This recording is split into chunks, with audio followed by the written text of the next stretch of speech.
Jump பண்ணுறல. இன்றைக்கி நானும் ஹரியும் ஏதாவது கண்டென்ட் பண்ணணும் அப்படின்னு யோசிச்சுட்டு இருக்கும்போது விக்கி கால் பண்ணிட்டு இங்கே ஒரு ஃபிஷ் ட்ரைட் சென்டர் இருக்குது அப்படின்னா புதுசாக இருக்குது அப்படின்னு சொல்லிட்டு நானும் ஹரியும் கார் எடுத்துகிட்டு கிளம்பிட்டோம். இந்த மாதிரி நிகழ்ச்சி இதுக்கு முன்னாடி நிறைய நடந்திருக்குது.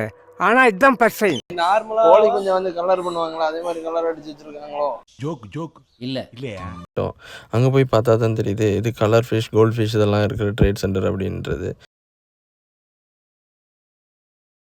நீங்கள் ஃபிஷ்ஷு அக்யூரியம் போனீங்கன்னா ஃபிஷ்ஷாக தான் பார்க்க முடியும். இங்கே பாருங்கள், ஃபிஷ் டேங்கில் பிளான்ஸே வச்சுருக்காங்க.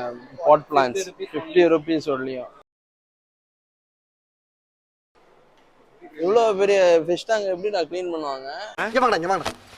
இந்த லூசு போயிட்டு வந்து இந்த கடியாரத்தை காப்பாற்றி பத்திரமா உள்ள கொண்டு வைங்க போங்க. இங்கே வந்த நேரமான்னு தெரியல, நிறைய கடை வந்து மூடியே இருக்கு. இல்லை மேலே ஃபுட்பால். அப்போ இங்கே சாகிற மீன்லாம் பிடிச்சி ஃப்ரை பண்ணி தருவாங்களோ? ஜோக் இல்லையா? வாங்க ஒரு கோல்டன் ஃபிஷ் ஃப்ரை ட்ரை பண்ணி பார்ப்போம். Golden Sparrow. நமக்கு தான் வரல, விட்டுடுங்க. ரொம்ப ஸ்மோக் வருது. என்னன்னு பார்த்தா பின்னாடி யாரோ ஊர்வத்தி ஒழிஞ்சு வச்சிருக்காங்க. தங்காதுரை ஒரு அளவுக்கு மேலே பண்ண. இந்த லொக்கேஷன் எக்ஸாக்டாக எங்கே இருக்குதுன்னு பார்த்தீங்கன்னா பாடி சரவணா ஸ்டோர் ஆப்போசிட்டில் இருக்குது. இதோட பேர் கொளத்தூர் ஃபிஷ் ட்ரைட் சென்டர்.